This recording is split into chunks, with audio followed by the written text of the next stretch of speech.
नवीन को उसके पिता सुबह 4 बजे उठा रहे थे। बेटा उठ जा, खेत पर चलना है। नवीन को बहुत गुस्सा आ रहा था। उसने कहा, बाबूजी अभी जाकर क्या करेंगे? अभी तो दिन भी नहीं निकला है, वहाँ क्या नज़र आएगा? नवीन के पिता मोहनलाल जी ने कहा, बेटा यही सही समय है खेत में काम करने का। दोपहर को सो लेना। झुंझलाकर नवीन उठा और पिता के साथ पर पहुँच गया। दोनों बाप बेटे अपने खेत पर काम करने में जुट गए। नवीन को खेत पर काम करना अच्छा नहीं लगता था। वह तो पढ़ लिख कर शहर जाना चाहता था, लेकिन मोहनलाल जी चाहते थे कि उनका बेटा खेती करे। शहर का जीवन उन्हें पसंद नहीं था। सूरज सर पर चढ़ आया था। तेज गर्मी से बुरा हाल था। दोनों बाप बेटे काम अधूरा छोड़कर घर की ओर चल देते हैं। अब शाम को 4 बजे दोबारा काम पर लौटेंगे। रास्ते में एक दुकान के बाहर मोहनलाल जी के पुराने दोस्त रोशन जी मिल गए। उन्हें देखते ही मोहनलाल ने कहा, रोशन यहाँ दुकान पर बैठकर क्या कर रहा है? रोशन ने कहा, बस कुछ सामान लेने आया था। तू सुना, खेत से आ रहा है क्या? नवीन ने रोशन जी के पैर छुए तो वो बोले, लगता है बेटे को खेती सिखा रहा है। इसे यही गांव में रखने का विचार है क्या? अरे इसे पढ़ने दे, फिर शहर में अच्छी सी नौकरी लग जाएगी। यह सुनकर मोहनलाल जी ने कहा, अरे क्या रखा है शहर में, पैसों के पीछे पागल है लोग। वैसे तू सामान लेने क्यों आया? आज क्या घर में दावत है? रोशन जी ने झेपते हुए कहा, वो कल कमल का फ़ोन आया था, वो छुट्टी मनाने के लिए घर आ रहा है अपने बच्चों के साथ। मोहनलाल जी ने कहा, और तू लग गया मेहमान नवाजी करने? तेरा बेटा छुट्टी पर पिकनिक मनाने आ रहा है। क्या फ़ायदा, बच्चे मेहमानों की तरह आते हैं, हम उनका स्वागत करते रहते हैं, 2 दिन बाद वो चले जाते हैं। कभी तू भी गया है शहर, उनके घर? रोशन शर्मिंदा होते हुए कहा, हाँ भाई, कह तो तू ठीक ही रहा है। जब से शहर गया है बस साल में 1-2 बार अपनी गाड़ी लेकर पिकनिक मनाने आ जाते हैं। 10 दिन पहले फ़ोन कर देते हैं, हम पूरा घर सजाने में लग जाते हैं और 2 दिन बाद मेहमान की तरह चले जाते हैं। रही बात मेरे जाने की, तो उनके फ्लैट में हमारे लिए जगह ही नहीं है। नवीन को इन बातों से चिढ़ हो रही थी। वह बोला, क्या चाचा, आप भी कमाल भैया को बुरा बोल रहे हो? जानते हो वो कितनी बड़ी कंपनी में मैनेजर है? मैनेजर? अरे जो अपना घर मैनेज नहीं कर पाया, अपने माता पिता को बेसहारा छोड़ गया, वो कंपनी का क्या मैनेजर करेगा? पढ़ लिख कर पैसों के पीछे अपने परिवार को छोड़ देना कहा कि समझदारी है। मोहनलाल जी ने उसकी बात काटते हुए कहा। नवीन को उनकी बात बुरी लग रही थी। इधर रोशन जी शर्म से पानी पानी हो रहे थे। वो बोले, अब जैसा भी है ठीक है। अच्छा मैं चलता हूँ।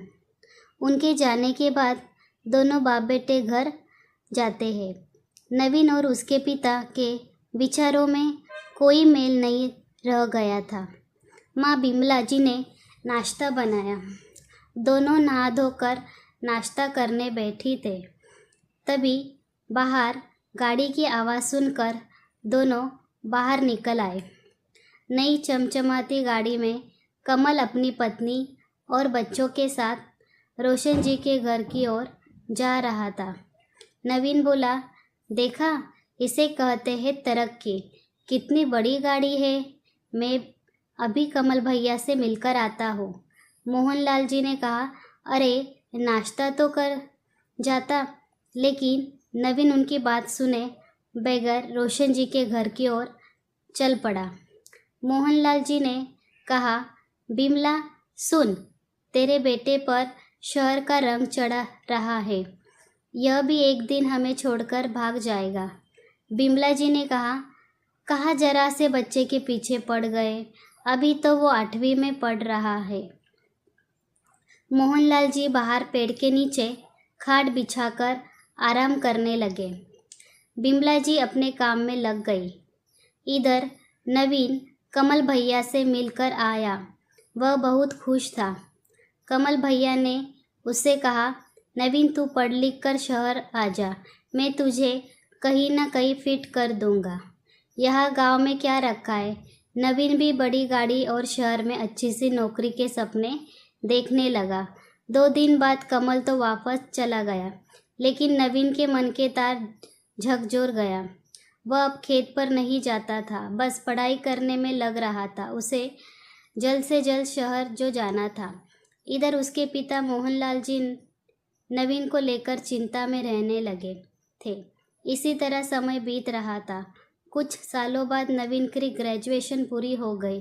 अब वह बस शहर जाना चाहता था। वह रोशन जी के घर गया और बोला, चाचा जी मुझे नवीन भैया का नंबर दे दो, उनसे बात करनी है।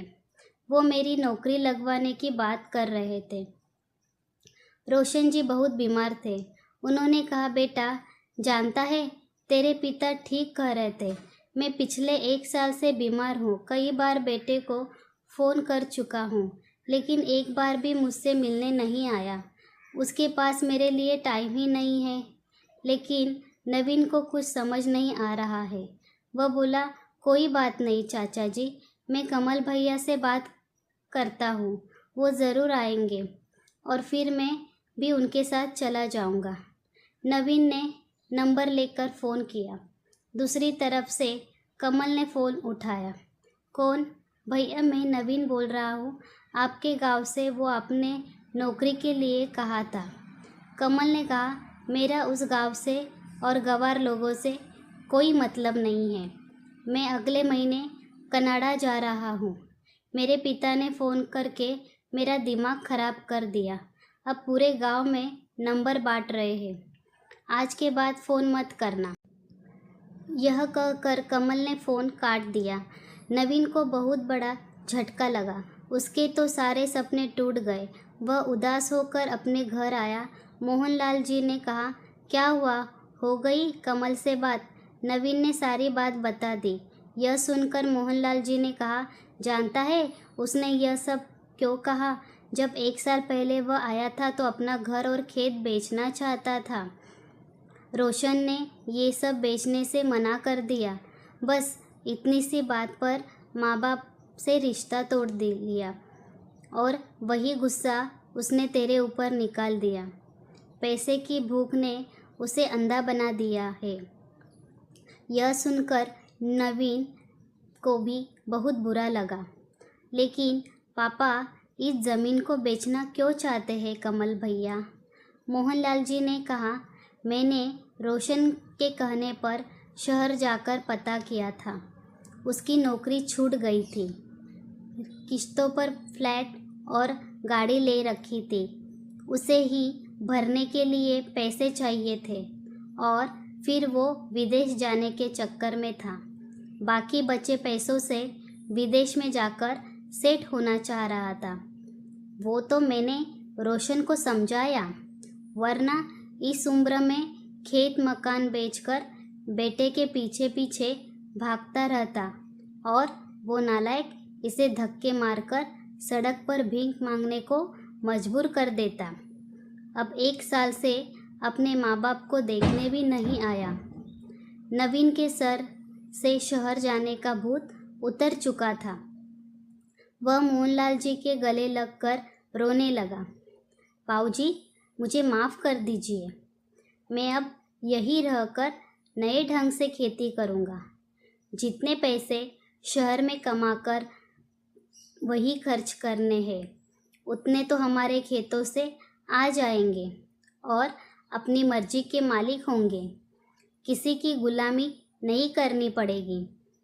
मोहनलाल जी और बिमला जी नवीन की बातें सुनकर बहुत खुश हुए। मोहनलाल जी ने कहा, चल मेरे साथ रोशन जी के घर चलते हैं। उसका भी तो ध्यान रखना है। उससे कहता हूँ कि मेरा बेटा अब शहर नहीं जा रहा और तेरा भी ध्यान रखेगा। नवीन रोशन जी के घर गया। फिर कुछ दिन बाद उन्हें लेकर शहर पहुँच गया।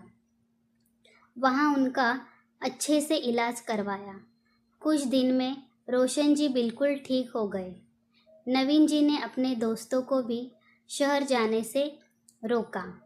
सब ने मिलकर नए तरीके से खेती शुरू की। कुछ ही सालों की मेहनत से नवीन ने गांव में नया घर बना लिया, बड़ी सी गाड़ी ले ली। वो अपने परिवार के साथ रोशन जी के परिवार का भी ध्यान रखता था।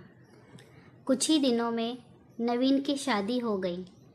आज नवीन और उसके दोस्त गांव में रहकर तरक्की कर रहे हैं और अपने आसपास के लोगों को भी प्रोत्साहन दे रहे हैं कि वे शहर न जाएं। धन्यवाद।